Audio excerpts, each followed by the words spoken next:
Bonjour à tous, j'ai pas l'habitude, c'est ma langue maternelle, mais j'ai pas l'habitude de faire des webinaires en français. Je suis très contente de ça. Alors, bonjour et bienvenue à notre webinaire d'introduction sur la diligence raisonnable en matière de droits de l'homme.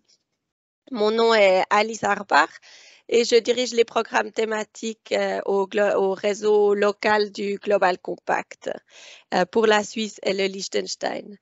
Nous sommes très heureux de vous proposer aujourd'hui ce webinaire dans le cadre de notre collaboration avec l'administration fédérale suisse et Focusrite pour la promotion des principes directeurs des Nations Unies relatifs aux droits de l'homme et aux entreprises. Est-ce que tu peux mettre le slide d'après, Sybille? Merci.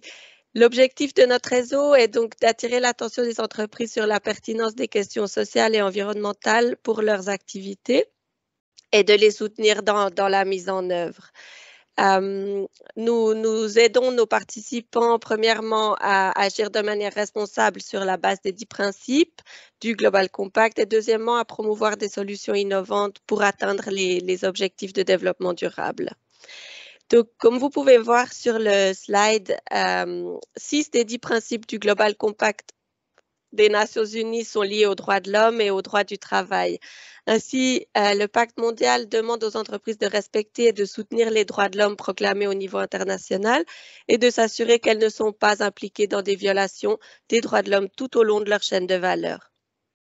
Dans cet esprit, je me réjouis donc beaucoup de la manifestation d'aujourd'hui et je tiens d'ores et déjà à remercier chaleureusement Rémi Friedman, Patrick Matet et Sybille Baumgartner pour l'excellente collaboration. Le programme de ce webinaire est le suivant. Donc, tout d'abord, nous ferons le point avec Rémi Friedman quant à la pertinence de la diligence raisonnable en matière de droits de l'homme et les attentes du Conseil fédéral. Puis, Patrick Matet mettra en lumière les exigences croissantes pour les entreprises en Suisse et au niveau international dans ce domaine. Et finalement, Sybille Baumgartner nous expliquera comment la diligence raisonnable en matière de droits de l'homme peut être mise en œuvre. Nous terminerons par une séance de questions-réponses. Donc, avec nous aujourd'hui, comme orateur, il y a donc Patrick Matet, qui est directeur et fondateur de Ethic at Matet, Sybille Baumgartner, directrice et fondatrice de Focusrite, et Rémi Friedman, à qui je vais bientôt passer la parole. Mais avant ça, j'aimerais juste rappeler les règles d'un webinaire, c'est comme d'habitude. Donc, vous recevrez la présentation après le webinaire. Nous enregistrons ce webinaire aujourd'hui et s'il vous plaît, veuillez rester en mode silencieux pour éviter les bruits de fond. Mais bien évidemment, si vous avez une question, vous pouvez soit accéder à votre micro ou alors vous pouvez écrire dans le chat. Donc, maintenant, Rémi, je vais te présenter en une seconde encore. Donc, Rémi Friedman est Senior Advisor sur les entreprises et droits de l'homme au département fédéral suisse des affaires étrangères depuis 2011.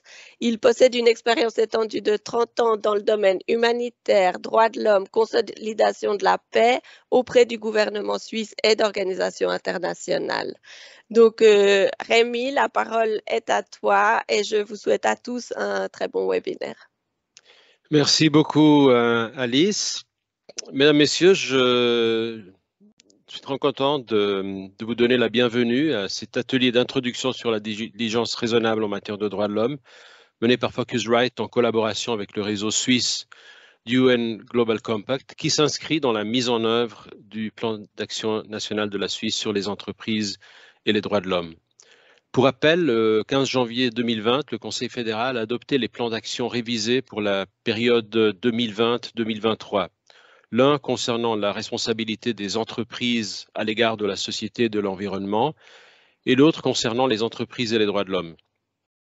À travers ces deux plans d'action, la Confédération encourage la mise en œuvre d'une conduite responsable des entreprises qui fournit une contribution importante au développement durable notamment et concourt à relever les nombreux défis de société auxquels nous sommes tous confrontés. Pour atteindre ces objectifs, le Conseil fédéral attend des entreprises qui sont basées en Suisse ou actives en Suisse, qu'elles assument leurs responsabilités en matière de droits de l'homme partout où elles sont actives et qu'elles intègrent pour ce faire des procédures de diligence raisonnables en matière de droits de l'homme.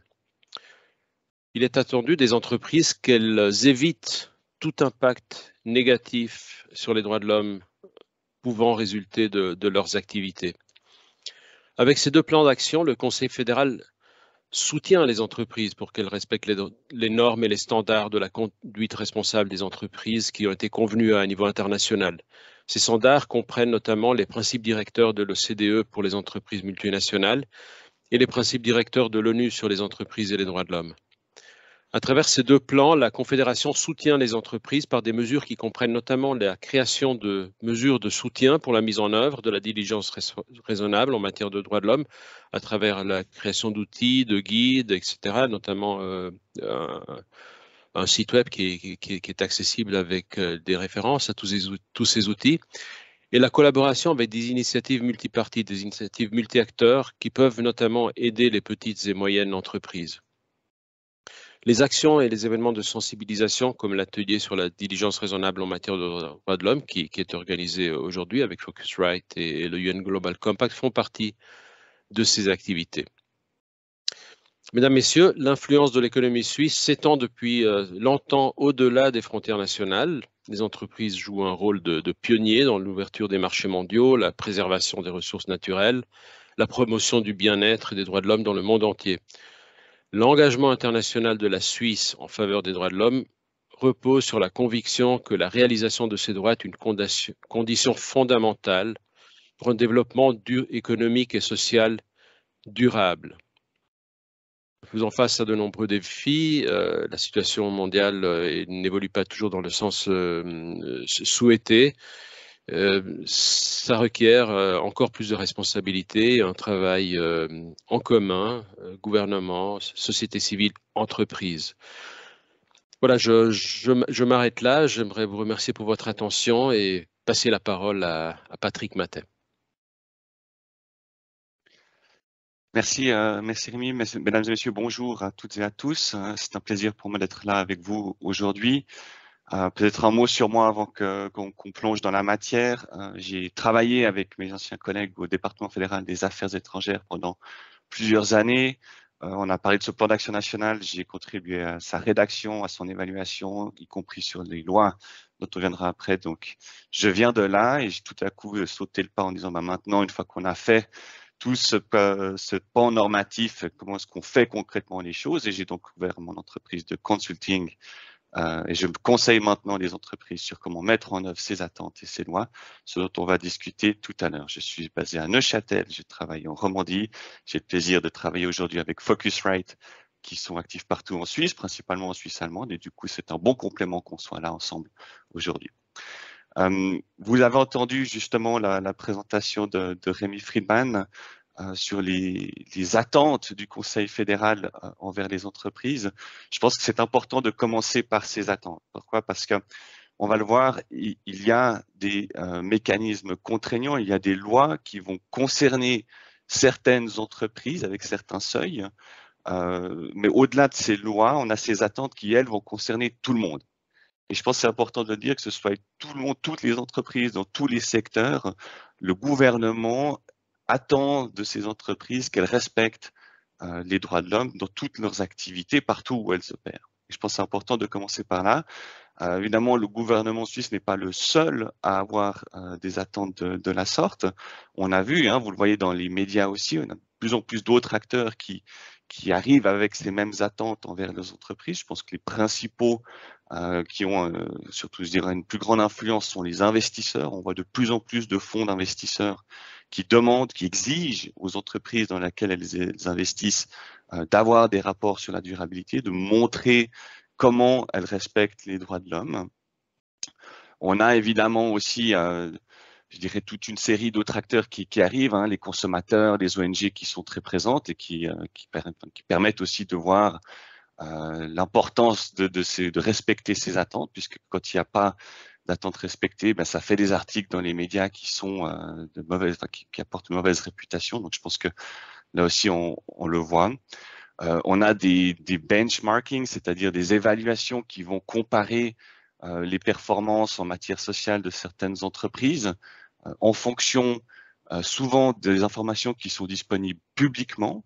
Donc ça, je pense aussi c'est important de voir après quand on a un classement, par exemple, où est-ce qu'on se situe, ça rajoute un petit peu de pression sur ce qu'on attend justement vis-à-vis des entreprises, qui fait bien, ça montre les bonnes pratiques, mais qui c'est qui fait moins bien, qui c'est qui fait pas du tout. On le voit aussi dans ces classements. Finalement, comme je disais, ces attentes se matérialisent de plus en plus sous forme réglementaire. Donc, on a vu de plus en plus de pays développer soit des plans d'action, donc quelque chose un peu plus soft, ou alors des réglementations légales, quoi. Et surtout dans les pays occidentaux, des réglementations qui ne vont pas concerner que les entreprises ou les activités dans leur pays hôte, mais qui souvent vont après avoir un impact sur l'ensemble de la chaîne de valeur, comme on va le voir. Toutes ces attentes, toutes ces réglementations, on va le voir, sont basées sur des normes internationales, donc une espèce de minimum commun sur lequel la communauté internationale a su s'entendre. Communauté internationale, pas que les gouvernements. Si je prends par exemple les principes directeurs de l'ONU sur les entreprises et les droits de l'homme, c'est vraiment un consensus trouvé parmi tous les pays du monde, avec les représentants des entreprises, avec les représentants des syndicats, avec la société civile. C'est le minimum, le cadre commun sur lequel on s'est mis d'accord. Un cadre qui a été traduit ensuite au niveau régional, au niveau occidental avec l'OCDE, au niveau européen, etc. Et comme l'a dit Rémi Friedman, aussi un cadre qui a été adapté au niveau suisse avec ce plan d'action national qui montre comment le gouvernement suisse interprète ou récupère ou reprend ces normes ici et comment est-ce qu'il souhaite voir les entreprises les mettre en œuvre en Suisse et dans le monde.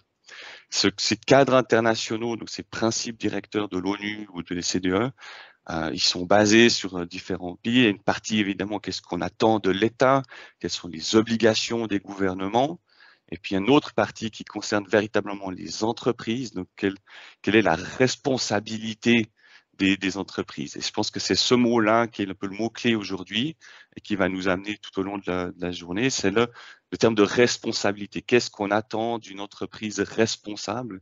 Qu'est-ce qu'il faut faire pour être responsable aux yeux de ces instruments-là? Les exigences légales croissantes, j'en ai parlé, vous avez un meilleur aperçu sur cette carte. La carte est disponible sur le site de Focusrite aussi. Vous le voyez, donc, comme je disais, hein, on a en Europe essentiellement des législations contraignantes. En France, la loi sur le devoir de vigilance. En Allemagne, récemment, la loi sur la chaîne de valeur. On a tout un tas de choses qui arrivent. On a d'autres législations qui, elles aussi, sont contraignantes, mais peut-être un petit peu moins sur une obligation de diligence raisonnable, plus sur une obligation de faire rapport, comme vous pouvez le voir à l'écran. Et finalement, ces obligations occidentales, comme je vais dire, qui trouvent un écho dans les pays du Sud, notamment aussi avec le développement massif de plans d'action nationaux qui répondent à ça et qui disent aussi, nous, voilà, pays du Sud, qu'est-ce qu'on veut faire pour que nos entreprises respectent les droits de l'homme de manière à ce qu'elles puissent justement s'intégrer dans ces chaînes de valeur mondiales, de manière à ce qu'elles puissent répondre aux attentes des entreprises mères basées en Europe. La carte que vous avez à l'écran ne rend pas honneur à l'Afrique. Et c'est dommage parce qu'il y a énormément de pays qui sont en train de démarrer quelque chose, mais qui n'ont pas formellement non plus, je dirais, de démarrer un processus officiel. Mais il y a beaucoup de choses qui se passent en Afrique et je pense que d'ici une année, on verra cette carte beaucoup plus fournie qu'elle ne l'est actuellement. Concrètement, en Europe, justement, on a cette loi sur le devoir la loi allemande, qui est un exemple de législation qui est apparue récemment, qui va concerner d'abord les grandes entreprises, 3000 travailleurs, puis on va dire toujours pour nous en Suisse, des grandes entreprises avec 1000 employés. On a la loi sur le devoir de vigilance française qui, elle, concerne les entreprises donneuses d'ordre, qui concerne les entreprises qui ont plus de 5000 employés. Et quand je dis employés, c'est pas uniquement en France, ça va être dans l'ensemble de la chaîne de valeur, ça va être partout dans les filiales, les entreprises qui sont concernées, comme on dit, qui sont guidé par l'entreprise mère. On va regarder l'ensemble des travailleurs qui sont là-dedans. Juste pour vous dire que c'est là, on ne va pas entrer en détail à ce stade-là dans ces réglementations. Si vous le souhaitez, on peut revenir après là-dessus. Ce qui est intéressant, ce qui arrive maintenant, c'est aussi la même dynamique au niveau européen.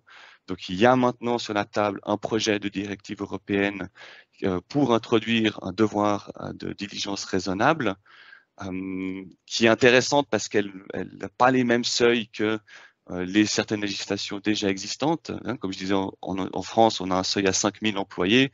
Là, vous voyez, on a un devoir à partir de 500 employés.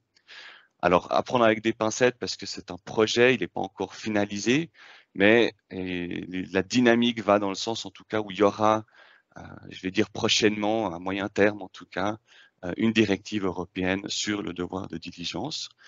Et du coup, les autres législations européennes en France, en Allemagne, en Suède, etc., aux Pays-Bas, en Angleterre, devront également s'adapter à ce genre de législation.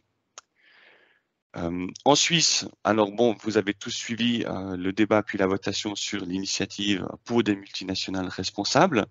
On va entrer maintenant un petit peu justement dans les résultats de cette initiative en fait, qui a été rejetée, mais le contre-projet, lui, a été adopté. Le Conseil fédéral, sur cette base, a fait une ordonnance. Donc, vous voyez maintenant ici à l'écran les principaux objets. Donc, on a le contre-projet qui, lui, fixe une obligation de faire des rapports sur des sujets non financiers, des rapports, vous voyez à l'écran, c'est écrit dans la loi, hein, sur des questions sociales, des questions de personnel, des questions du respect du droit de l'homme et de la lutte contre la corruption. Je trouve que c'est intéressant aussi sous cet angle, hein, on parle aujourd'hui de diligence raisonnable sur les droits de l'homme, il y a une obligation de faire rapport sur les questions environnementales. Il ne faut pas oublier non plus que souvent, l'environnement a un impact sur les droits de l'homme. Hein. Qualité de l'eau a un impact sur mon droit à l'eau, par exemple, si on prend des cas qui ont eu lieu, notamment dans les pays nordiques. Voilà. Rapport non financier. L'ordonnance, elle, qui est venue préciser les devoirs de diligence pour le travail des enfants spécifiquement, et une sur les minéraux et les métaux provenant de zones de conflit et à haut risque. Ces trois réglementations prévoient des mécanismes de sanctions d'ordre civil, on n'est pas dans l'ordre pénal, ça n'a pas été souhaité, mais des sanctions civiles qui sont possibles. À noter que ces trois législations sont déjà entrées en vigueur à partir du 1er janvier de cette année. Alors, elles prévoient un délai cadre d'une année.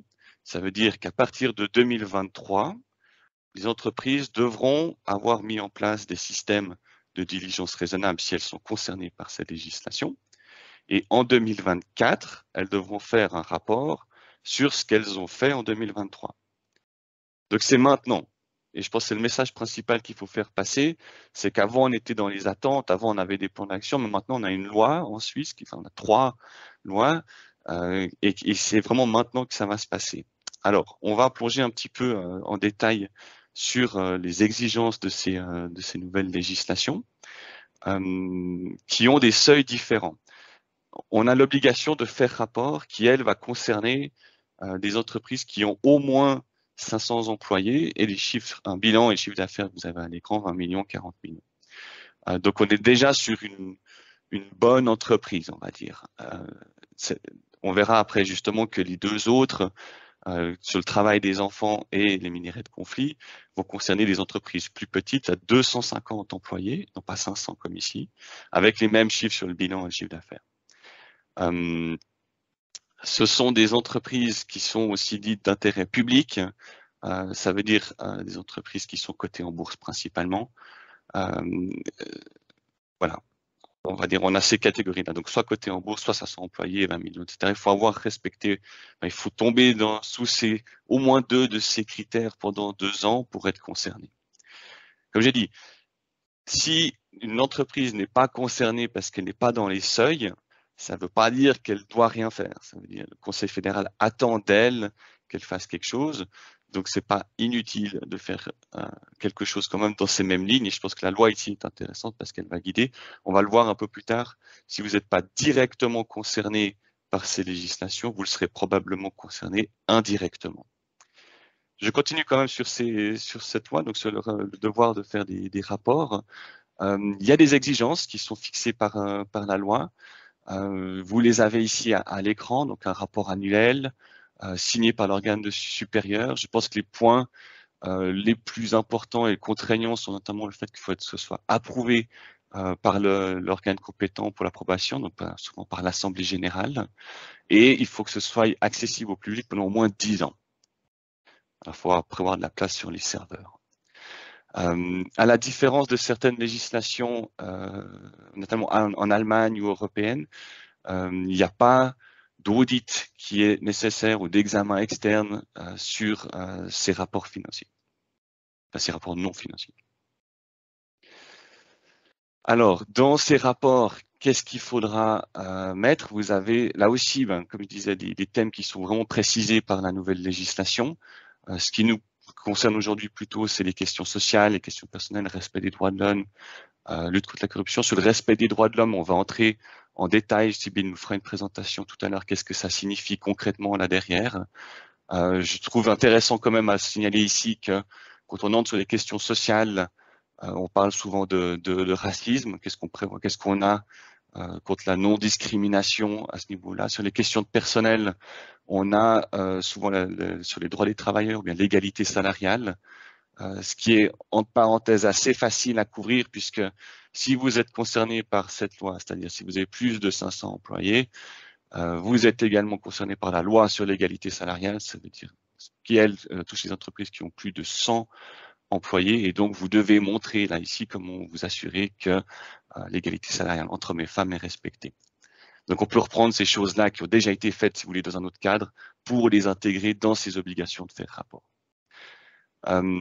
Qu'est-ce qu'on doit mettre sous chacun de ces thèmes? Là aussi, c'est précisé dans la législation. Vous les avez également à l'écran.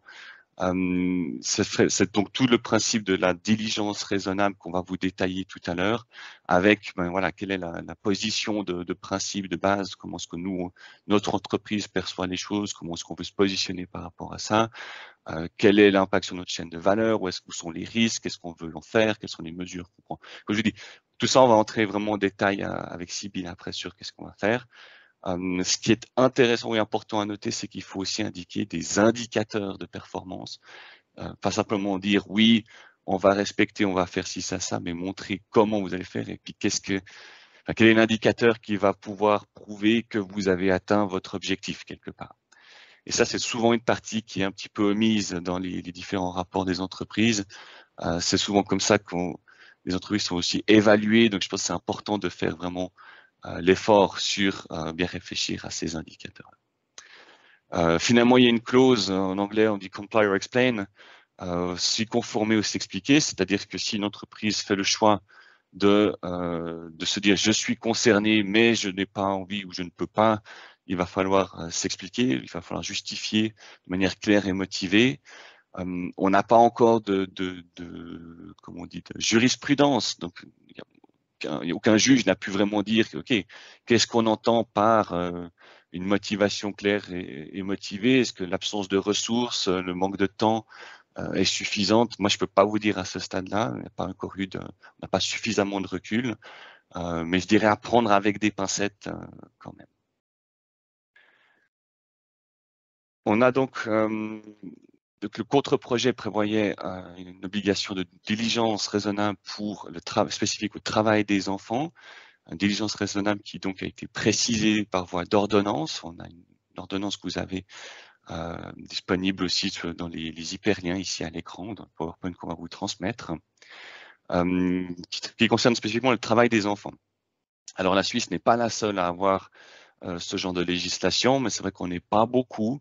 Les Pays-Bas ont quelque chose de spécifique également là-dessus, mais c'est plus ou moins tout, ce qui fait que c'est assez difficile de chercher des exemples ailleurs sur quelles sont un peu les bonnes pratiques. On a des entreprises qui font très bien, on va dire, dans la mise en œuvre. On a beaucoup d'exemples là, mais du point de vue purement légal, on est encore assez pauvre à ce niveau-là. Donc, vraiment, ce que je vous dis, c'est ce que nous, on a pu interpréter de l'ordonnance et de la législation, ce que nous, on a pu voir un petit peu ce qui se passait chez les autres, mais ce qu'on ne peut pas vous donner aujourd'hui un peu le tick de box, hein, de détails ou de conseils juridiques, on va dire solides, parce qu'on n'a pas de recul par rapport à ça. Donc, on vous donne ce que nous, on interprète de ça. Je pense que c'est important de le garder, surtout pour le travail des enfants et puis les minéraux de conflit, mais aussi pour le devoir de reporting.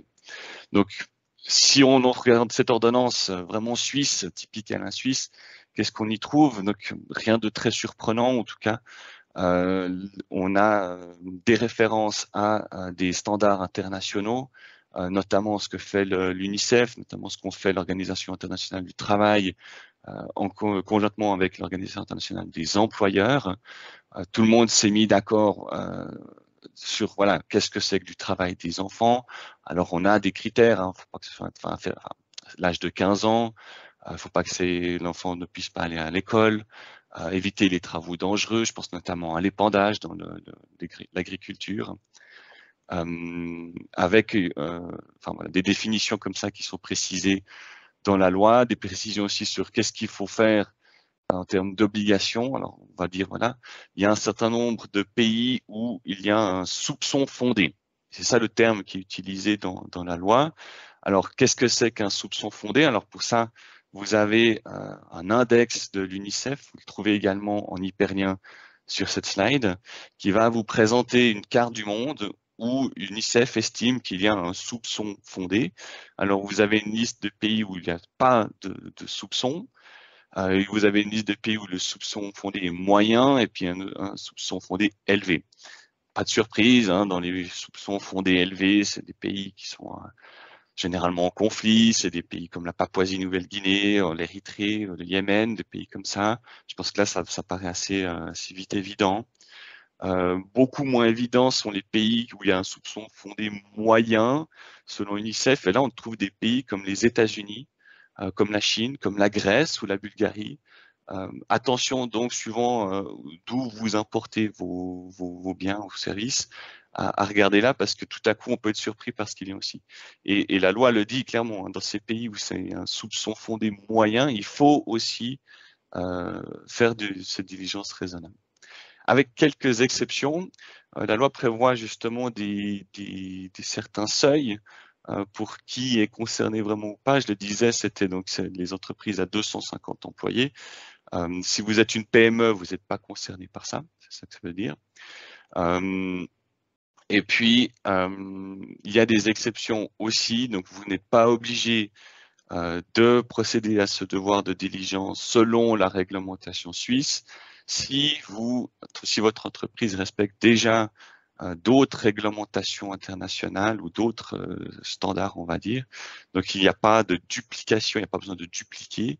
Donc, par exemple, là, justement, si vous pouvez montrer que vous faites une diligence raisonnable en suivant le guide de l'OCDE ou en suivant les principes directeurs de l'ONU, vous n'êtes pas obligé de faire, vous n'êtes pas concerné par cette loi. Je pense que c'est un bémol important. Vous avez à l'écran justement aussi dans les hyperliens tout ce qui peut vous aider, notamment l'outil que vous avez à l'écran qui guide bien justement comment faire pour respecter cette législation-là. Même chose du côté donc des minéraux de conflit. Là aussi, on a le même seuil, hein, donc 250 employés, bilan à 20 millions, chiffre d'affaires à 40 millions. On a aussi la volonté de s'appuyer sur des standards déjà existants. Donc la loi suisse reprend essentiellement la réglementation européenne. Le but, c'était vraiment qu'une entreprise suisse qui respecte la réglementation européenne, elle n'ait pas besoin de dupliquer puis de refaire quelque chose dessus. On va dire, si vous le faites déjà, c'est bon. Hein. Cette législation, peut-être vous la connaissez, elle touche les minéraux de conflit, ce qu'on appelle, donc l'étain, le tantal, le tungstène ou l'or, qui peuvent provenir des zones de conflit ou à haut risque. Là aussi, l'ordonnance, elle s'appuie sur une carte qui existe, c'est-à-dire c'est pas une carte obligatoire, mais qui est vraiment, on va dire, une source d'inspiration très fortement recommandée. Vous avez de toute façon aussi un disclaimer quand vous allez sur cette carte de RAND Europe, là, vous avez en bas de la slide. Carte qui va vous montrer pareil, où sont les zones de conflit, où est-ce qu'il faut vraiment faire attention. Si vous suivez l'actualité, il n'y a pas vraiment de surprise. Je pense qu'il y a quand même des pays sur lesquels c'est intéressant de soulever un petit point. La Turquie figure dans cette liste, de même que l'Inde. Si vous importez des métaux ou des minéraux de ces pays, faites attention, ça tombe sous le coup de la loi. Qu'est-ce que je peux dire encore là-dessus? Qu'elle prévoit que le champ d'application de cette loi concerne les entreprises qui ont leur siège évidemment en Suisse principalement, indépendamment de la taille. Ça, je pense que c'est intéressant, et de sa forme juridique. Donc, comment dire, on va pas regarder uniquement l'entreprise, on va dire, qui a son siège principal, mais également toutes ses filiales. Et ça, je pense que c'est important de regarder. C'est l'ensemble de la chaîne de valeur qui est regardée. Et puis, si on dit justement, voilà, l'entreprise et sa filiale importent, transforment des minéraux dont l'origine peut avoir lieu dans un pays qui est sujet au conflit, attention, vous serez tout concerné par cette réglementation. Exception notable, notamment pour l'or, hein, cette législation ne concerne pas les métaux recyclés. Comme pour le travail des enfants, on a aussi une exception dans cette réglementation, donc pas obligé de suivre la réglementation suisse si on peut montrer qu'on respecte le guide de l'OCDE sur les minéraux de conflit ou la réglementation de l'Union européenne sur les minéraux de conflit. Et vous avez le guide avec le lien aussi qui est très bien fait de l'OCDE et qui vous donne toutes les bonnes pratiques sur comment faire pour véritablement répondre à ces attentes. Donc, en résumé, sur ces trois législations, ce qui va être important qu'est-ce qu'on attend, qu'est-ce que ces législations attendent de vous en termes d'obligations. Il va falloir avoir une déclaration de principe, il va falloir montrer le système de gestion qu'on met en œuvre, c'est-à-dire qu'est-ce qu'on fait pour éviter, atténuer des violations des droits de l'homme dans les chaînes d'approvisionnement, quand il y a du minerai de conflit, quand il y a du travail des enfants. Il va falloir donc justement avoir cette politique générale dans la chaîne d'approvisionnement, montrer un système de traçabilité. Vous devez connaître vos fournisseurs, vous devez dire où est-ce qu'ils vont, d'où ils viennent, donc vous devez montrer que vous les connaissez. Ça, je pense que c'est aussi important de le savoir. Il va falloir évaluer les risques. On va le voir tout à l'heure sur comment on fait pour procéder à cette évaluation des risques. Et puis pour les risques les plus saillants, les plus importants, montrer comment vous allez les gérer et puis mettre tout ça dans un rapport annuel. Avec justement, comme je le disais au début, des exigences formelles, c'est-à-dire que ce rapport doit ensuite être validé par la direction de l'entreprise et par l'Assemblée générale. Voilà. Avec un point sur lequel je peux m'arrêter, il va y avoir un besoin de faire vérifier le respect du devoir de diligence par une entreprise externe, donc une société d'audit reconnue, pour la législation sur le minerai de conflit, mais pas pour le travail des enfants et pas pour la directive sur le devoir de faire des rapports. Vous avez Focusrite qui a fait des guides spécifiquement sur ces deux législations, sur ces deux directives, sur comment comment y répondre, des guides qui sont évidemment basés sur ces instruments internationaux dont je mentionnais, donc les principes directeurs de l'ONU, les principes de l'OCDE. Je vous invite à aller les consulter également, vous avez le lien dessus. Ils sont en allemand, en anglais pour l'instant, mais je pense que la version française est peut-être en cours d'élaboration. Sybille, tu me compléteras là-dessus, je suis pas certain de ce que vous voulez faire. Voilà. Finalement, donc, comme je dis, on a ces trois législations en Suisse qui sont arrivées. Mais comment est-ce que ça vous concerne? Alors peut-être vous êtes concerné directement parce que vous tombez dans les seuils que j'ai indiqués préalablement. Attention, vous serez peut-être concerné indirectement. Et c'est ce que je disais au début. C'est-à-dire que si vous êtes une PME et que vous intervenez à un certain moment dans la chaîne de valeur d'une autre entreprise qui, elle, est concernée par la législation, cette entreprise mère risque de vous demander des comptes aussi. Hein, donc, moi, entreprise, j'ai 5000 employés, je dois faire mon rapport, je vais demander à la PME, tiens, qu'est-ce que toi tu fais pour respecter les droits de l'homme? Quelle garantie tu peux me donner? Et je pense que c'est intéressant de ce point de vue-là, on on a vu certaines entreprises aussi qui disent c'est clairement un avantage compétitif. On a une entreprise qui est sérieuse, qui a déjà à disposition tous ces rapports durabilité ou droits de l'homme, etc. J'ai plus qu'à prendre. C'est plus facile de faire commerce avec une entreprise qui est prête qu'une entreprise avec qui il faut tout recommencer depuis le début. Et ça, je pense que c'est important de le noter parce que vous n'êtes pas forcément, si vous n'êtes pas concerné directement, vous le serez à fortiori ou non concerné indirectement. C'est le conseil qu'on peut vous donner en tout cas. Dans la jungle de toutes ces législations qui se développent, alors on a quelque chose en Allemagne, on a en France, on a l'Union européenne qui arrive. Qu'est-ce qu'il faut faire finalement? Quel est le minimum? Est-ce que je me regarde que la loi suisse, etc. Le conseil qu'on vous donne ici, lorsque vous développez votre diligence raisonnable en matière de droits de l'homme, c'est de vous baser sur les instruments internationaux. C'est vraiment la base de toutes ces législations, c'est les principes directeurs de l'ONU, les principes directeurs de l'OCDE. Si vous vous basez là-dessus, vous ne pouvez pas vous tromper, en gros. Hein.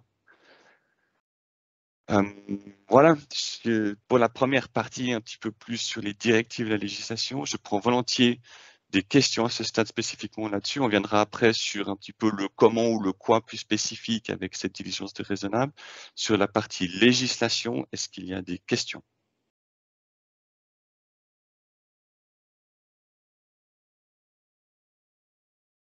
Soit dans le chat, soit vous levez la main, vous prenez le micro.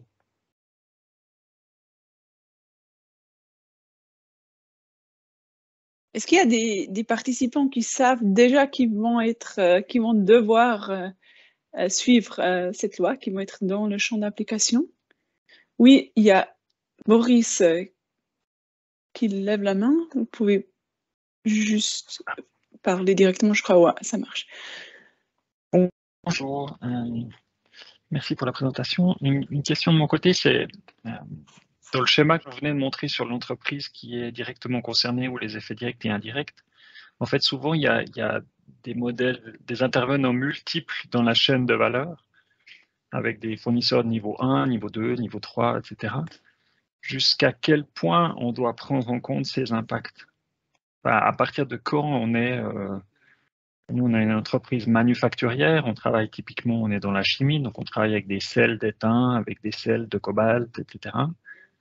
Jusqu'où on doit descendre dans la chaîne d'approvisionnement par rapport à cette diligence raisonnable? Excellente question qui nous concerne tous. Le problème, c'est qu'en tout cas au niveau de la législation suisse, on n'a pas une réponse claire par rapport à ça. C'est-à-dire que la loi et l'ordonnance parlent de chaîne de valeur directement, sans préciser l'objet. Ça a été vu dans les débats parlementaires, il y avait une tension, on n'arrivait pas à se mettre d'accord là, donc le compromis a été tout simplement de ne rien dire. Donc, ma réponse n'est pas très satisfaisante pour vous, j'en conviens, mais c'est pour dire qu'on n'a pas, en tout cas actuellement, les moyens de répondre à ça. On peut regarder ce qui se passe dans d'autres directives ou d'autres législations pour essayer de s'inspirer, pour se dire qu'est-ce qui se passe. On le voit justement, en tout cas au niveau du débat qui est actuellement au niveau de l'Union européenne. On ne se limiterait pas uniquement au premier fournisseur, mais également au deuxième. Voilà, je peux pas vous répondre plus que ça actuellement pour dire qu'il y a beaucoup de choses différentes qui se passent, mais qu'en Suisse, on n'a pas la réponse actuellement. Oui, merci. Roland, une question aussi. Oui, bonjour, Roland Cheville d'Oxfam. J'avais une question par rapport au mécanisme de sanction. Est-ce qu'on en sait un peu plus? Comment il s'applique? Qui peut le mettre en œuvre? Comment il peut être actionné? Est-ce que vous avez plus d'informations? Alors en Suisse, on n'a pas la possibilité de faire des plaintes collectives. Donc il faudrait, c'est toujours des plaintes individuelles, donc il faudrait qu'une personne directement touchée par une violation des droits de l'homme puisse porter plainte devant un tribunal en disant « Regardez, j'ai été victime et cette entreprise n'a pas respecté son devoir de diligence ».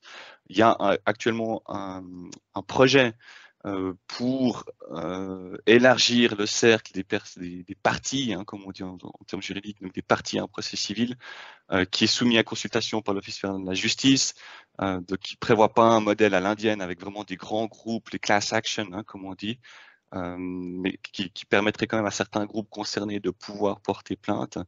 Mais en l'état actuel, ce serait vraiment des parties concernées. Ou alors, on le voit avec, notamment dans le droit de l'environnement, si on a une ONG qui a été fondée avec le but spécifique d'orienter vers, etc., avant la survenance d'un fait, on pourrait éventuellement à certaines conditions être considéré comme partie au procès, mais c'est très restrictif. Il faut voir finalement au niveau du code civil, la procédure civile, qui peut être partie ou non à un procès. Puis cette loi-là, en tout cas l'ordonnance et le contre-projet ne prévoient pas de parties supplémentaires ou d'exception à cette règle générale du code des obligations. Au niveau des sanctions, quelle peut être au maximum l'amende, 100 000 francs en Suisse, qui peuvent être infligés. Voilà, comme j'ai dit, en l'état actuel, on n'a pas de recul pour pouvoir savoir comment ça se sera interprété et comment dire, quelle serait la gradation au niveau là-dedans du montant ou de la gravité d'une violation et de sa sanction. Je vois une question dans le. J'espère avoir répondu. Je vois que vous hochez la tête. Ça me semble. Oui, j'avais peut-être une question par rapport à la Confédération. Est-ce que elle va regarder ce que les entreprises publient ou pas, ou ça doit donc forcément venir d'une victime ou d'un individu? Est-ce que la Confédération, elle, de son côté, va faire un contrôle ou en tout cas regarder les entreprises qui publient ou qui ne publient pas, etc.? Non, il n'y a pas de mécanisme de surveillance prévu. Et ça, c'est pas comme ça en Allemagne. Donc, en Allemagne, il y a le gouvernement qui va établir tout un système de contrôle et puis qui va demander aux entreprises de remplir un rapport spécifique selon les critères de la loi. Donc, c'est vraiment différent l'approche en Suisse. En France, il n'y a pas de surveillance non plus. Hein. Voilà. Je vois une question dans le chat. Est-ce qu'une entreprise internationale avec son siège en Suisse, 125 employés en Suisse, 900 dans le monde, fait partie des critères? Oui, madame. Donc, c'est-à-dire si vous avez des filiales que vous contrôlez, des succursales dont l'entreprise mère en Suisse contrôle, vous êtes concerné par la législation. Alors vous me demanderez, mais qu'est-ce que ça veut dire contrôler? Eh ben voilà, là aussi on arrive vers des questions qui n'ont pas été tranchées. Est-ce que si je suis 80% actionnaire, est-ce que je contrôle? Difficile à dire. On a l'ONU qui a donné quelques précisions quand même, notamment sur certains secteurs spécifiques, et ils sont assez restrictifs hein, du point de vue de l'ONU en tout cas.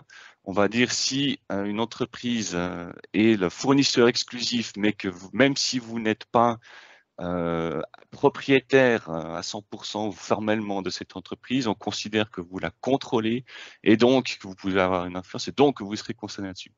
Et ça, c'est des recommandations de l'ONU. C'est pas quelque chose qui a été tranché, en tout cas au niveau suisse.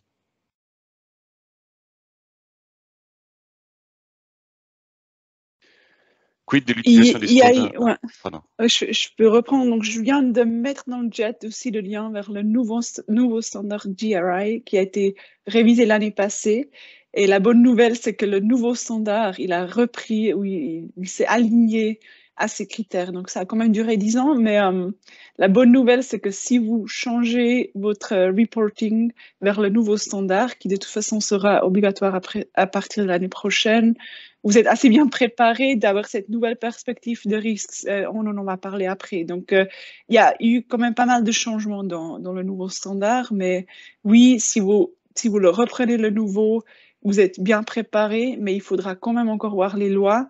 Spécifiquement, par exemple, en Suisse, les thèmes sont donnés sur lesquels on doit faire le rapport. Donc, selon GRI, c'est uniquement la matérialité de l'entreprise. Dans ce cas-là, il faudra quand même créer de la transparence sur tous les sujets, par exemple. Ou ce qu'on a vu pour la loi suisse aussi, le moment, le rapport il doit être publié, le moment que les chiffres d'affaires sont publiés, ça c'est aussi nouveau, ça doit être. Donc il y a quelques critères formels aussi qu'il faut considérer, mais vous êtes sûrement bien préparé si vous suivez le nouveau GRI. Je vois une question dans le chat encore concernant le rapport non financier. Est-ce qu'une entreprise manufacturière de plus de 1000 personnes est comprise dans le scope? Il y a plusieurs critères. Hein. Il y a vous êtes au-dessus des 500 employés, donc oui. Est-ce que vous avez 20 millions au bilan ou 40 millions au chiffre d'affaires? Il faut que au moins 2 de ces 3 critères soient remplis sur 2 ans pour être concernés par la loi. Et il y a quand même encore un critère additionnel, ça doit être aussi un établissement financier. Donc, si vous n'êtes pas soumis au contrôle de la FINMA, probablement vous n'êtes pas dans le scope. C'était exactement ma question. C'était de comprendre effectivement cette notion d'entreprise financière. Parce que nous, on est une entreprise comme je disais, de chimie, mais qui n'est pas cotée en bourse, donc qui n'est pas, à ma connaissance, pas soumise à la FINMA. Et dès lors, ma compréhension, c'est qu'aujourd'hui, on n'est pas touché par cet aspect de la loi.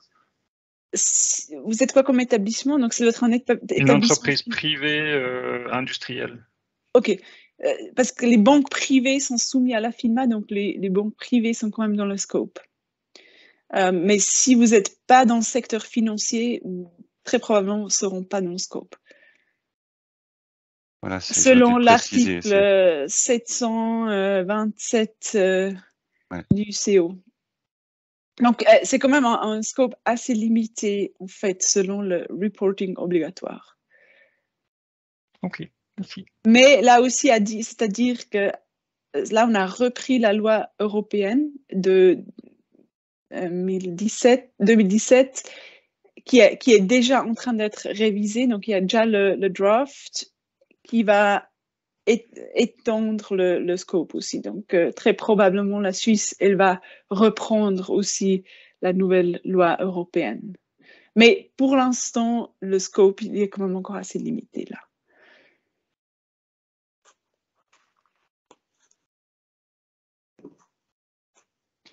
On aura l'occasion aussi tout à la fin de revenir pour les questions d'ordre général. Est-ce qu'on avance peut-être avec notre présentation sur la deuxième partie? Oui, il y a encore une question ouverte, peut-être qu'on la laisse encore. Ouais. Yves Bougman. Pardon. Oui, exactement. Est-ce que vous pouvez m'entendre? Oui. Déjà, merci pour cette présentation très intéressante. Vous avez précisé, M. Martet, que les entreprises actives dans le traitement des minerais sont également directement concernées par les dispositions de l'ODITR. Mais je me pose la question, quelle est la situation des utilisateurs en aval? Est-ce que je peux tout simplement, si j'achète un composant à une telle entreprise, je peux faire confiance aux données qui me sont transmises? Est-ce que je dois faire moi-même des investigations? Ça rejoint un petit peu la première question qu'on a entendue. Quelle est la situation des utilisateurs en aval? Il y a passablement d'incertitude à ce niveau-là, je pense.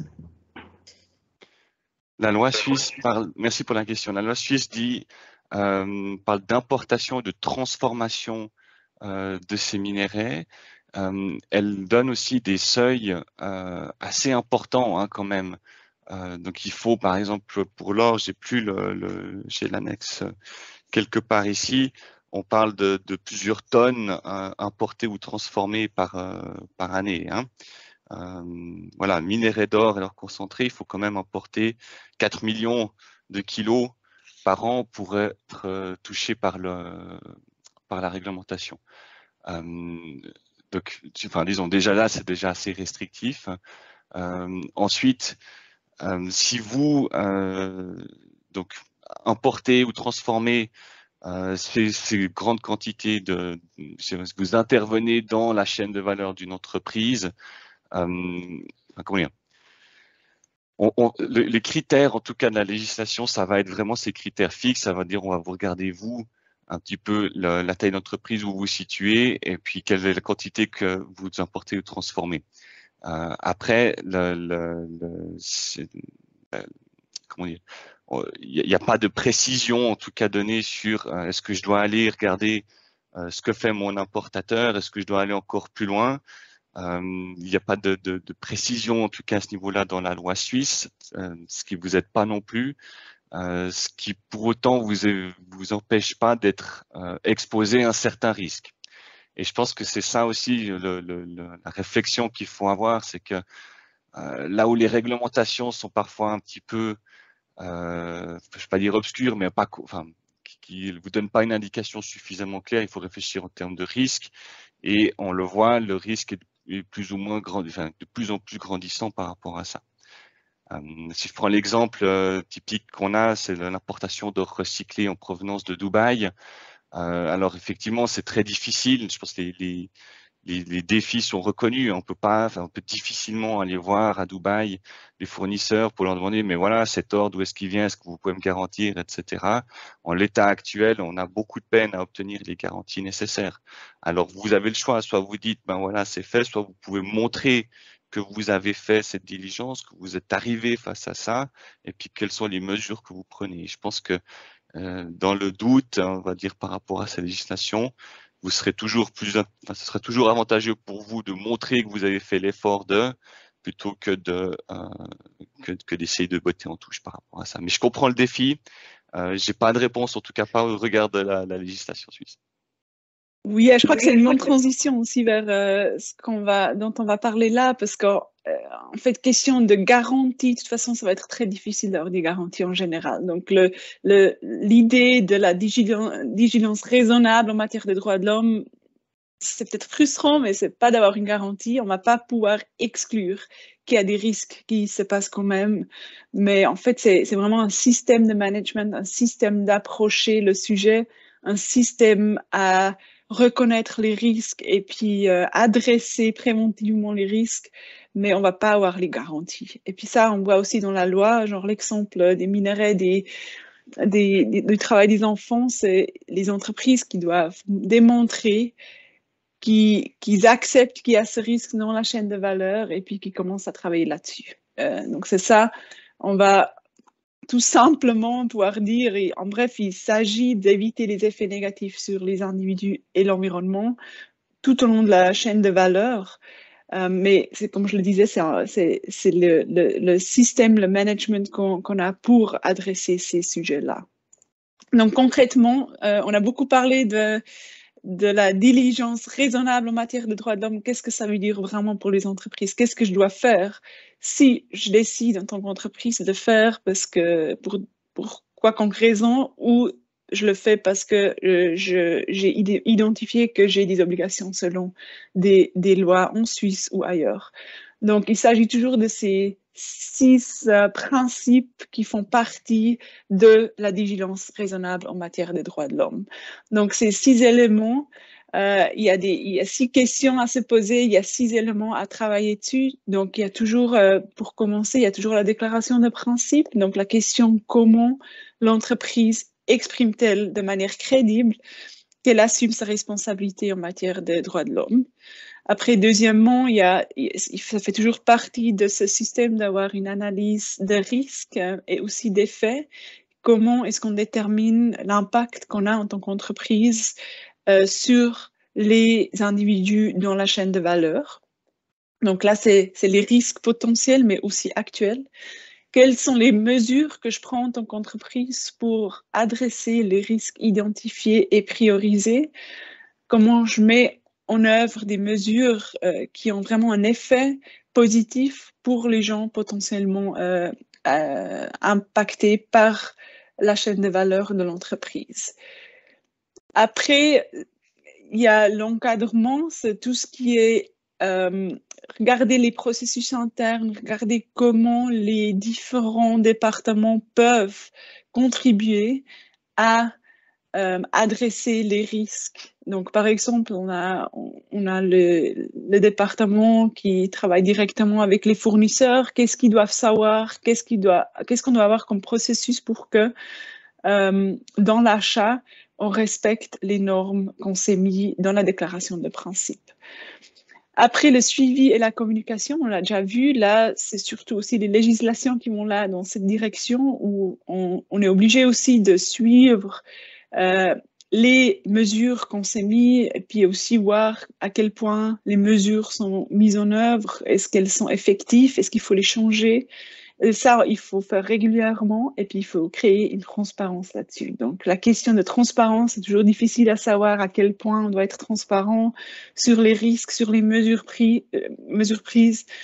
Mais en fait, en général, l'idée de la transparence, c'est vraiment que les acteurs externes qui recherchent votre entreprise, ils doivent comprendre à quel point vous adressez ces éléments. Donc, il faut créer une transparence sur le système de management, comment vous adressez les risques. L'idée, c'est vraiment d'avoir assez d'informations publiquement disponibles pour que les parties prenantes externes peuvent suivre ce que vous faites et puis comprendre ou évaluer eux-mêmes si c'est crédible ce que l'entreprise fait. Et puis dernièrement, il y a le mécanisme de plainte, mais aussi l'accès au recours s'il y a vraiment des problèmes observés. Donc l'entreprise, elle doit faire en sorte que les individus qui sont impactés par l'entreprise ou dans la chaîne de valeur peuvent aussi écrire, appeler, dire qu'il y a eu un problème et puis qu'il faut avoir un système qui est anonyme, qui est crédible, où ils doivent pas avoir le peur d'avoir des répercussions négatives en faisant une plainte. Donc ça, c'est les éléments principaux. On va avoir le temps d'aborder un peu plus ce que ça veut dire en pratique. Donc tout d'abord, la déclaration de principe. Elle sert vraiment à exprimer de manière crédible la responsabilité que l'entreprise assume en matière de droits humains. Et la question qu'on a souvent en travaillant avec les entreprises, les clients nous demandent, ouais, mais on a déjà une politique de durabilité, on a déjà un code éthique, est-ce que ça suffit? Est-ce que ça suffit pour dire que voilà, on a une déclaration de principe? Donc ça dépend beaucoup du contenu de cette politique. Il y en a beaucoup qui mentionnent déjà les droits humains. Il faudra quand même voir si cette déclaration qui existe déjà contient les critères qu'on a selon les droits humains. Donc, il doit y avoir une référence, par exemple, vers les droits humains, les normes internationales. On doit mettre une référence. Et elle doit évidemment être publique, elle doit être accessible au public.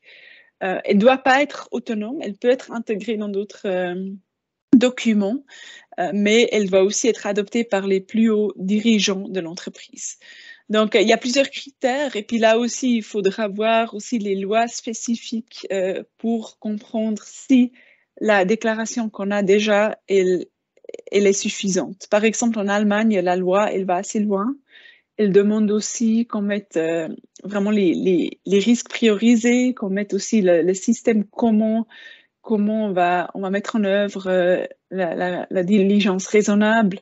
Donc, ouais, là aussi, il faudra voir spécifiquement dans les lois. Mais en général, ouais, on peut l'intégrer. Mais ce qu'on voit dernièrement, c'est beaucoup d'entreprises qui commencent à vraiment travailler là-dessus, décident de quand même faire une déclaration de principe séparée, où il y a peut-être une référence aux droits humains dans le code éthique, mais après, il y a encore une déclaration qui précise comment l'entreprise, elle veut mettre en œuvre ce devoir de diligence. Donc, juste quelques exemples. C'est des exemples surtout de Kwoni et de Dormakaba sur lesquels j'ai travaillé moi-même dans leur élaboration. Donc, ce qui est important aussi, c'est de se souvenir qu'en fait, juste le processus de l'élaboration, c'est le processus important, parce que c'est là où on commence à l'interne à parler de ça, on commence à l'interne de discuter de qu'est-ce que ça veut dire pour l'entreprise de respecter les droits humains. Donc, en tant que consultant, en principe, on pourrait juste... on a une demande dans l'entreprise, on écrit un standard et puis on donne ça à l'entreprise, mais en fait, ça sert à rien parce qu'il faut vraiment se poser ces questions à l'interne et puis aussi parler à différentes parties prenantes pour mettre en œuvre ou élaborer une déclaration de principe qui est spécifique à l'entreprise et qui fait du sens pour l'entreprise. Donc, c'est pour ça que, ouais, il y a plusieurs exemples. Vous en trouvez beaucoup aussi sur Internet parce qu'il y a tout plein d'entreprises qui ont commencé à publier des déclarations de principe spécifiques aux droits humains. Donc, comme je l'ai montré avant, l'analyse des risques après la déclaration de principe, c'est un des éléments principaux de la diligence raisonnable. Pourquoi? Parce qu'en fait, sans l'analyse des risques, on ne sait pas quelles mesures à prendre. Donc, c'est vraiment la base. Et puis, ça paraît simple, mais en fait, on voit souvent des entreprises qui traditionnellement ont eu de l'engagement dans le social. Donc, ils ont eu des projets sociaux et tout. Mais on ne voit pas vraiment le lien stratégique vers l'analyse des risques. Donc, l'important, c'est vraiment de faire ce lien, donc d'expliquer les projets ou les mesures qu'on a dans le social, elles doivent être liées à l'analyse des risques. Sinon, on ne parle pas de diligence raisonnable, sinon on parle de philanthropie. Donc là, c'est important de faire ce lien, donc d'avoir une analyse de risques systématique, identifiée et évaluer tous les impacts négatifs sur les droits de l'homme, potentiels ou actuels, et puis prendre en compte toute la chaîne de valeur. Et puis, ouais, comment est-ce qu'on en fait? Normalement, si on travaille avec les entreprises, on fait d'abord une cartographie de la chaîne de valeur parce que, comme on le sait, on a des chaînes de valeur très complexes. On a beaucoup de produits qu'on vend, qu'on achète. Donc, c'est vraiment une manière très simple de juste penser de la chaîne entière et puis identifier par élément de la chaîne de valeur les risques potentiels et puis après aussi faire une priorisation. Donc, hiérarchiser les risques et puis là, on verra après, il y a aussi dans les standards internationaux, il y a des exemples ou des critères aussi comment prioriser les risques.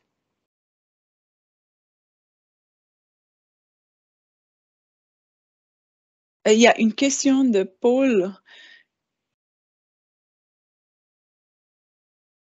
Non, alors la déclaration de principe, elle peut être intégrée dans le Code of Conduct, mais comme je le disais avant, il y a de plus en plus de critères que le Code of Conduct devra remplir. Donc, c'est vraiment à vous, à l'entreprise, de décider si vous voulez intégrer les éléments qu'il faut avoir dans une déclaration de principe là-dedans, ou si vous décidez d'avoir un document séparé.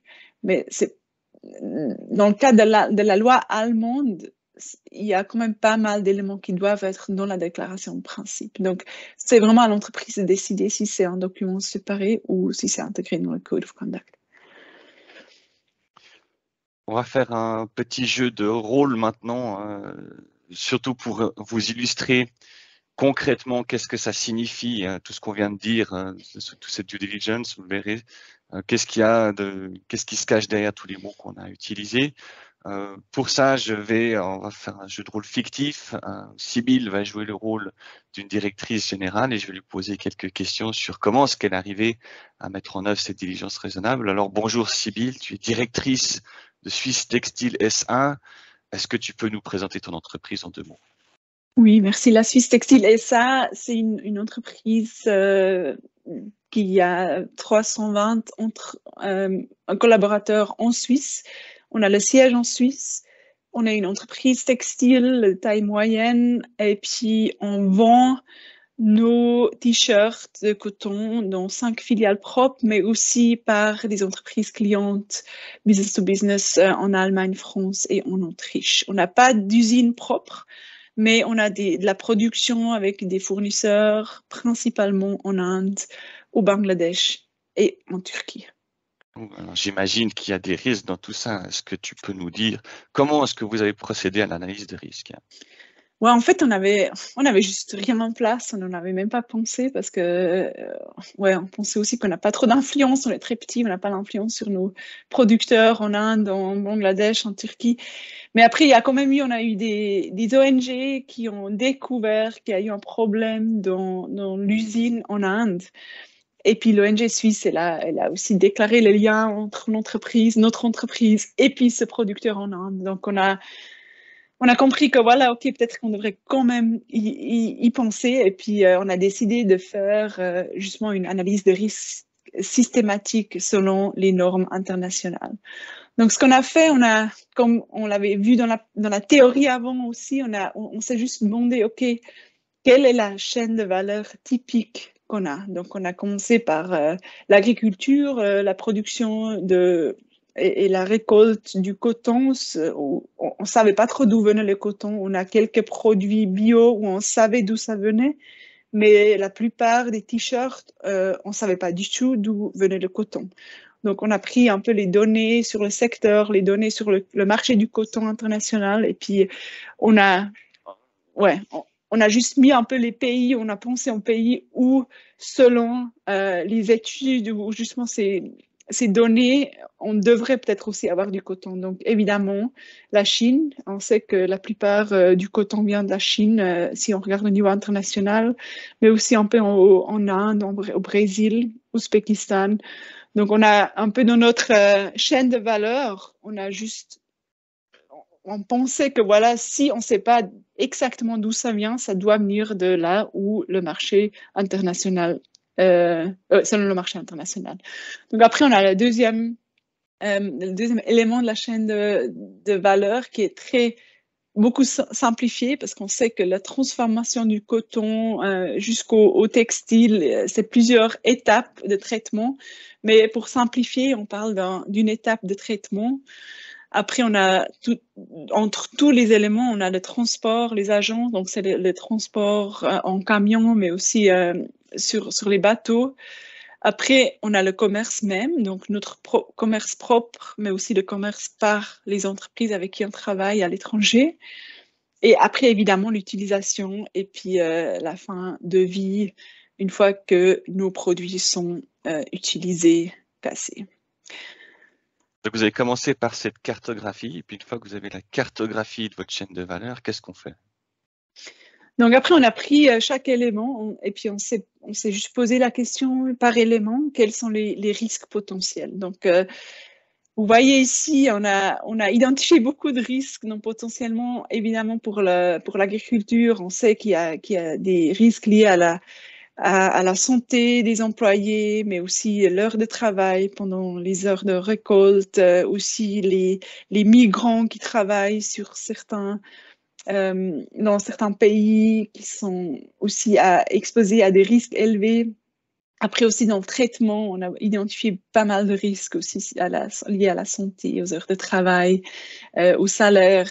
Après le transport, là, c'est des risques connus qu'on a dans les bateaux où les gens, ils ont aussi le risque à être dans des conditions précaires dans leur travail. C'est comme ça qu'on a fait, en fait, on a pris cette cartographie, on a listé tous les risques potentiels. Mais comment tu fais pour lister ces risques? Est-ce que je dois prendre mon bâton de pèlerin et remonter toute ma chaîne de valeur jusqu'au Brésil, ou comment ça se passe? Oui, là aussi, comme on l'avait déjà fait pour établir la chaîne de valeur, là, on a aussi travaillé avec beaucoup d'études. Donc, principalement, on a regardé quels sont les risques, qu'est-ce qu'on trouve sur les risques liés à la production du coton, quels sont les risques qu'on trouve, c'est des rapports d'ONG, mais ça peut être aussi des rapports directement d'entreprises qui travaillent déjà sur le sujet-là.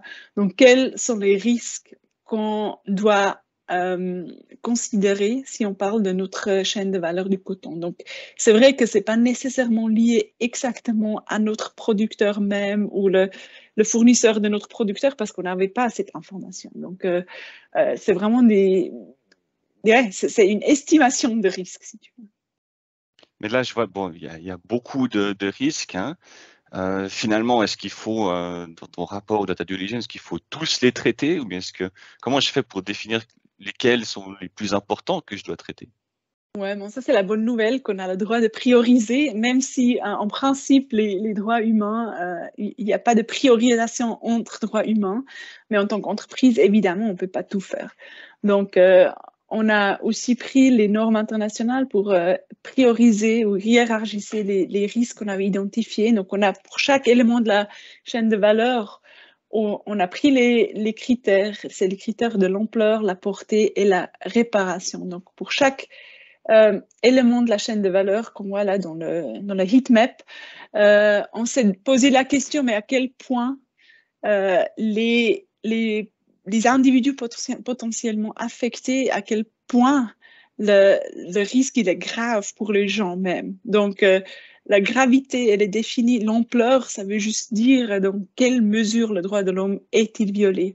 Donc là, par exemple, si on prend le droit à avoir un jour de congé par semaine, si ça arrive une fois par an, que quelqu'un qui travaille dans une usine peut pas de travailler 7 jours par semaine, ça arrive une fois, l'ampleur elle est moins grave que si systématiquement les gens ils n'ont pas leur journée de congé par semaine. Donc là c'est un exemple pour l'ampleur pour définir la gravité du risque. Après la portée c'est plus simple, c'est juste le nombre de personnes qui peut potentiellement être affectées.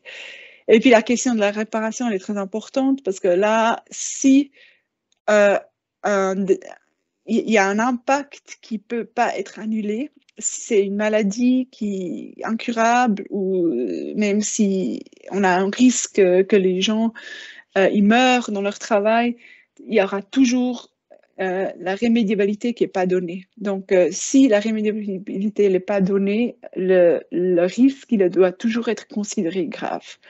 Donc, c'est comme ça qu'on a procédé, c'est comme ça qu'on a établi cette heat map.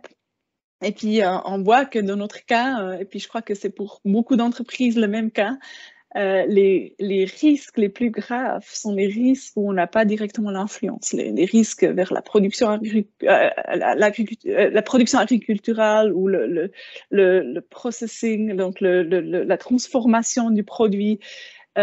Où nous, on ne sait même pas d'où ça vient, ou on ne savait pas du tout d'où ça venait à l'époque où on a commencé à travailler là-dessus. Mais je vois que y a quand même beaucoup de pastilles rouges, donc il y a quand même beaucoup de risques qui sont un peu jugés graves. Comment je fais pour réduire ça ou comment je sais par lequel je dois commencer un petit peu à m'attaquer?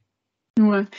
Donc ça nous a aidé beaucoup aussi pour les discussions internes parce qu'on pouvait devenir un peu plus concret par rapport aux risques. Mais après, c'est clair qu'en tant qu'entreprise, on a dû encore prioriser et puis savoir alors quels sont les sujets sur lesquels on veut, en tant qu'entreprise, travailler dans les prochaines années. Donc, on a pris cette évaluation de la gravité, on l'a mise encore dans une matrix là avec la probabilité d'occurrence. Donc, on s'est dit, OK, quelle est la probabilité d'occurrence? Et puis, c'est un sommaire de ce qu'on avait fait avant, juste afin de savoir quels sont les sujets sur lesquels on veut travailler. Donc, tout ce qui est un peu à l'externe, là, on a décidé de prioriser. Ce qui est important que là, l'exemple de travail forcé, par exemple, ou travail des enfants, même si la probabilité d'occurrence, on l'a évaluée un peu pas très haute, on a quand même priorisé le sujet parce que tant que le degré de gravité il est haut, on a décidé de tout prioriser. Et puis ça, c'est aussi ce qui est demandé dans les normes internationales et puis dans l'approche systématique pour l'analysation et priorisation de risques. Donc, on a décidé de travailler sur ces sujets-là et de commencer à établir des mesures là-dessus. Ça veut dire que je pourrais en choisir qu'un, par exemple. Il faut quand même encore rester crédible. Donc, dans le textile, ce serait pas très crédible de parler d'un seul risque parce que tout le monde sait qu'on a des risques liés aux droits de l'homme dans notre chaîne de valeur. Mais si je déclare clairement pourquoi je priorise quel risque et puis je déclare aussi que je travaille sur les autres dans le futur ou que je les ai sur mon analyse de risque, mais pour les mesures, j'ai une raison pourquoi je priorise après certains risques. Ça, c'est légitime, mais il fallait quand même avoir tous les risques de la cartographie pour démontrer qu'on a systématiquement fait une risque d'analyse. Et puis ça, c'est aussi un peu la question que je me pose, pourquoi est-ce que pour la loi suisse, on est obligé de regarder que le travail des enfants? Parce que si on commence à faire une analyse de risque, on voit qu'on a d'autres risques. Et puis, nous, en tant qu'entreprise, on n'a pas envie de que regarder le travail des enfants en sachant qu'on a d'autres risques identifiés. Bon, là, je t'ai entendu dire sur plusieurs années, ça veut dire qu'on n'est pas forcément obligé de trouver une solution pour chaque problème et puis résoudre la faim dans le monde d'ici la fin de l'année, non? Donc, quelles sont les mesures que tu vas mettre en place pour pouvoir adresser chacune de ces risques identifiés? Oui, je crois que ça, c'est important. C'est vraiment un processus continu. Et puis, ce qui est important, c'est que la systématique avec laquelle on travaille, elle est claire, elle est transparente. Et puis, on explique ce qu'on fait. Donc, nous, on a décidé, basé sur ce risque d'analyse, on a aussi utilisé ce qui est donné aussi par les normes internationales, cette approche de causer, contribuer ou directement lier. Donc, en anglais, c'est cause, contribute, link to. Donc, on a identifié les risques qu'on cause directement. Donc, par exemple, on a eu des problèmes de travail, des employés qui travaillent trop d'heures, qui ont pas toujours reçu des salaires justes. Donc, ce genre de risque qu'on a identifié, on a tout de suite pu remédier. On a pu prévenir en établissant, en travaillant avec les ressources humaines, en faisant en sorte que aussi les employés à temps partiel peuvent travailler selon les normes qu'on avait déjà mis en œuvre pour tous nos employés. Donc, il y avait un peu les temporaires qui n'étaient pas dans tous les processus RH. Donc, on a adressé ceci directement. Donc, ça, c'est un exemple typique où on avait causé un impact et puis on a tout de suite pu remédier et puis aussi agir pour prévenir que ça apparaisse ce risque. Mais évidemment, on a vu aussi des risques où on contribue, donc typiquement on contribue vers des risques vers notre fournisseur direct. Donc j'ai parlé des producteurs en Inde, au Bangladesh. Donc, ce genre de collaboration, on a utilisé pour commencer à travailler sur les risques qu'on avait potentiellement identifiés vers les producteurs directs, vers les fournisseurs directs. Donc là, on parle de contribution. Et puis, on parle de contribution parce qu'on a une certaine marge de manœuvre. On a une relation établie. Dans notre cas aussi, on a des gens qui vont visiter régulièrement les productions, les lieux de production où on a un lien direct. Donc là, on contribue à un impact ou un risque potentiel. Donc, on a commencé aussi à développer un dialogue sur les risques qu'on avait identifiés avec nos fournisseurs directs, à voir quelles sont les mesures qu'ils mettent en œuvre pour éviter. Donc, un exemple là, c'était aussi que, pour être très honnête, dans le passé, on ne s'est pas trop posé de questions quels sont l'impact sur les travailleurs sur place si on a des demandes à court terme. Donc, par exemple, on avait l'habitude de juste demander les usines de produire à très court terme. Et puis là, dans le dialogue, on s'est rendu compte que voilà, on pouvait peut-être un peu mieux nous organiser et puis avoir un peu des délais un peu plus élargis et que ceci aidait aussi aux usines de planifier mieux leur travail et puis de réduire aussi les temps de travail des employés dans les usines. Donc ça, c'est un exemple typique où on a contribué et puis on a utilisé notre marge de manœuvre pour influencer les usines et puis la situation. Puis après, troisièmement, il y a justement le lien direct. Direct, ça ne veut pas dire qu'on a beaucoup d'influence. Direct, ça veut dire que c'est lié à notre chaîne de valeur. Donc là, c'est évidemment plus difficile. Donc là, normalement, on travaille un peu avec le secteur où on s'est mis avec nos... Ouais, on a une collaboration avec d'autres entreprises dans le secteur pour voir comment est-ce qu'on peut travailler à réduire le travail des enfants, par exemple, dans la chaîne de valeur. Donc, ouais, il y a différentes mesures qu'on a prises et puis aussi différents genres de mesures. Donc, je trouve que ce cause, contribute, link, tout ça, cette approche, ça aide beaucoup. Ça n'a pas toujours été évident à l'interne parce qu'on avait l'habitude de faire réduire des risques là où on a l'influence directe. Dans ce cas-là, on l'a pas toujours. Donc, il fallait un peu être prêt ouvert à travailler avec d'autres pour travailler sur des sujets un peu plus systémiques. Je vois que le temps file, mais est-ce que tu peux quand même nous dire comment est-ce que tout ceci a été intégré dans le système de gestion de l'entreprise? Ouais, donc j'ai déjà parlé un peu comment on a travaillé avec les ressources humaines, aussi avec l'achat. Donc, en fait, si on commence à travailler là-dessus, on trouve tout plein de fonctions internes qui peuvent contribuer à mettre en œuvre justement ce genre de devoir de diligence. Donc aussi l'audit interne a commencé à regarder certains sujets.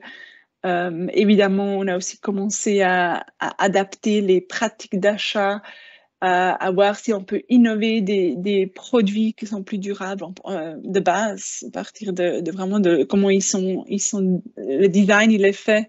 Donc l'intégration, l'encadrement pour nous c'était très important, et puis ça c'est aussi quelque chose sur des sujets sur lesquels on travaille encore. Je crois que tu as un exemple concret encore qui suit. Ouais, en fait, c'était ABB qui travaille. Je ne sais pas si on a un participant d'ABB ici aussi. Je crois que je voyais avoir vu quelqu'un qui a développé vraiment un plan interne à faire en sorte que les fonctions qui doivent connaître le sujet le connaissent. Donc, il y a différents objectifs, et puis il y a les Human Rights Champions qui sont en train d'établir, donc les champions qui doivent connaître mieux la matière. Et puis, il y a aussi un e-learning pour tout le monde qui est plus une question de base. Donc, c'est juste un exemple d'une entreprise qui a très spécifiquement travaillé sur la formation des employés. Une fois qu'on a fait tout ça, on passe au suivi de la communication. Ouais, en fait, là, on en a déjà pas mal parlé. On a aussi déjà eu la question de GRI. Pour ceux qui s'intéressent, il y a aussi le UN Guiding Principles Reporting Framework qui est très spécifiquement un framework qui aide aux entreprises qui veulent être plus transparents sur le devoir de diligence en matière de droits de l'homme. Donc, en général, on en a parlé. Ce qui est important, c'est que les parties prenantes externes comprennent ce qu'on fait et puis comment on aborde la question de diligence raisonnable en matière de droits humains. On a quelques exemples d'entreprises qui ont décidé de publier des rapports séparés. Là aussi, c'est pas demandé, mais ça, c'est les entreprises un peu plus grandes comme Nestlé, Unilever, Marks & Spencer's, qui ont décidé d'être plus transparents et puis de publier aussi plus d'informations sur leurs risques liés aux droits de l'homme. Donc, ça peut être intéressant comme inspiration de voir ce genre de rapport aussi, en sachant que c'est pas demandé d'avoir des rapports séparés. Et même si on fait tout bien, le risque de zéro n'existe pas. Il se peut qu'il y ait un problème. Qu'est-ce qu'on fait dans ce cas-là?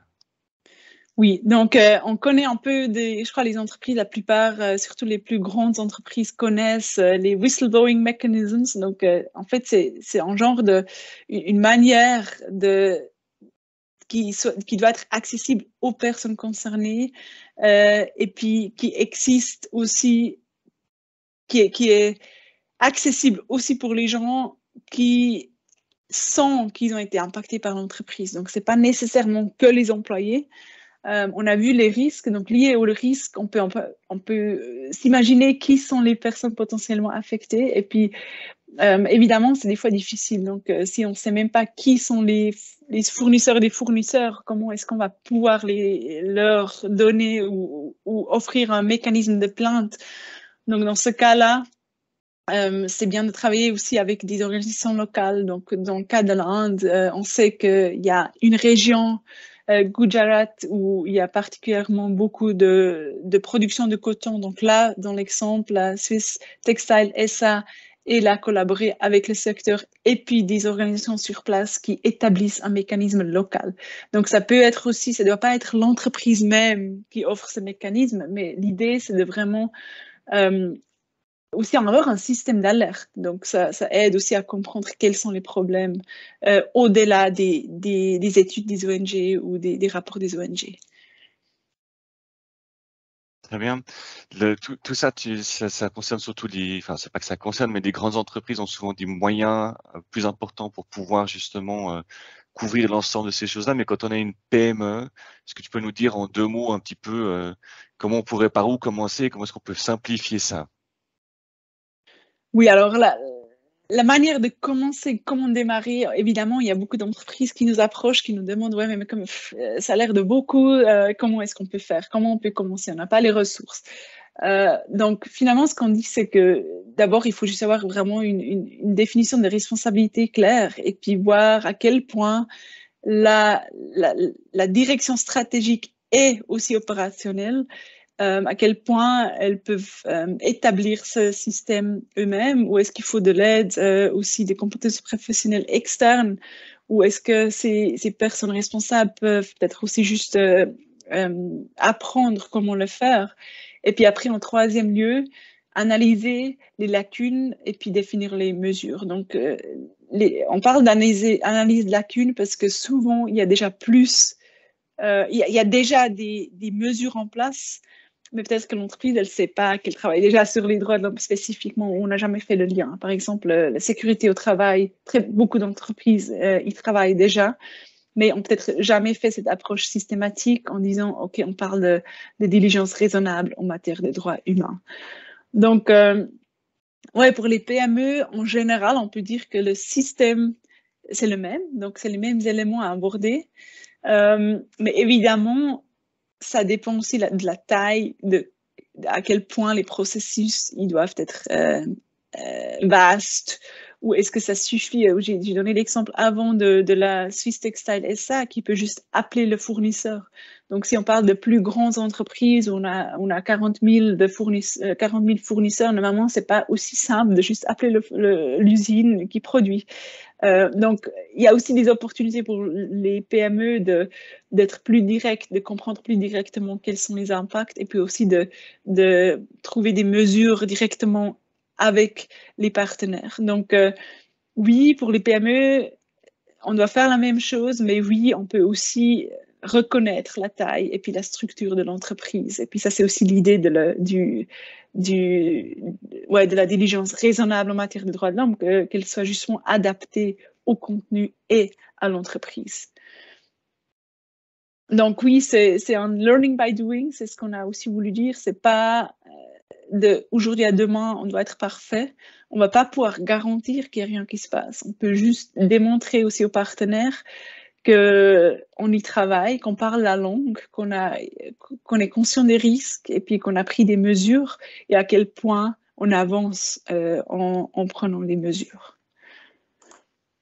Donc, ouais, en résumé tout court, il s'adapte vraiment, il s'agit vraiment d'un système, d'une approche systématique à ce sujet-là, d'avoir une déclaration de principe qui est signée vraiment qui est vraiment dans la hiérarchie haute de l'entreprise. Après aussi l'analyse de risque et puis justement démontrer qu'on prend des mesures efficaces qui ont un impact sur les gens potentiellement affectés. Donc ça c'est un peu le résumé de ce qu'on vient de présenter. Je sais que c'est beaucoup, je sais que ça a l'air beaucoup, mais on voit en travaillant avec les entreprises qu'on peut aussi pas par pas commencer d'une manière systématique et puis comme ça on aura aussi le langage pour parler aux partenaires, aux clients qui commencent, si on est petit, qui commencent à nous demander les questions. Justement, en parlant de questions, alors évidemment, que ce soit le Global Compact, Focusrite ou moi-même avec Ecmaté, on est à votre disposition pour répondre à vos questions aussi de manière bilatérale. N'hésitez pas à nous écrire aussi par la suite. Est-ce que maintenant, il y a des questions brûlantes, que quelqu'un souhaite absolument une réponse là tout de suite? Je vois juste le temps qui file, on la prend volontiers, mais je ne vais pas vous retenir non plus. Est-ce que quelqu'un a quelque chose qui brûle là? Ouais, sinon, on peut aussi avancer à la fin. On redonne la parole à Alice et puis moi, je reste volontiers aussi un peu après et demi s'il y a encore des questions. Merci beaucoup. Tout d'abord, merci beaucoup Patrick, merci beaucoup Sybille pour ces excellentes présentations. Je voulais juste encore expliquer vite fait aux participants ce que nous, donc le Global Compact, le réseau suisse, ce qu'on offre en matière de droits de l'homme. Donc, si vous voulez en apprendre encore plus sur ce sujet, on a différents formats. On a une série de webinaires qui commence ce jeudi. Ça va être 3 webinaires en mai. Vous avez tous les liens donc, dans la présentation PowerPoint. C'est une série sur les impacts, juste le slide d'avant, Sybille, s'il te plaît. Les impacts des droits de l'homme des nouvelles régulations en matière de droits de l'homme sur les entreprises. Donc, ça ira plus dans la partie de Patrick, mais aussi comment on implémente ça dans l'entreprise. Donc, ça, c'est 3 webinaires.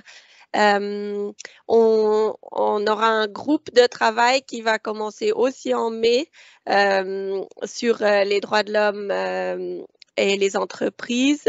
On a beaucoup d'apprentissage en ligne au niveau Global Compact. Donc là, vous avez tous les liens, les six steps que Sybille a montré. On a par exemple un e-learning qui regarde chaque step séparément, comment implémenter les principes directeurs de l'ONU, sur les chaînes de valeur, les salaires. Donc, on a beaucoup de choses. Vous avez tout ça sur le slide. Sybille, si tu peux juste mettre le slide d'après. Voilà, ça c'est donc, on a lancé un networking and peer learning group qui va être en anglais et ce sera avec Sybille et Focusrite dans le cadre du NAP. Et, ce seront des réunions qui auront lieu après le déjeuner, environ tous les 3 mois, et c'est vraiment fait pour les professionnels des entreprises dans le domaine des droits de l'homme pour qu'ils puissent se rencontrer, discuter ensemble et parler de leurs challenges. Donc ça, vous avez aussi là le lien pour vous inscrire. C'est ouvert aux membres du Global Compact et aux personnes qui ont participé aux événements dans le NAP.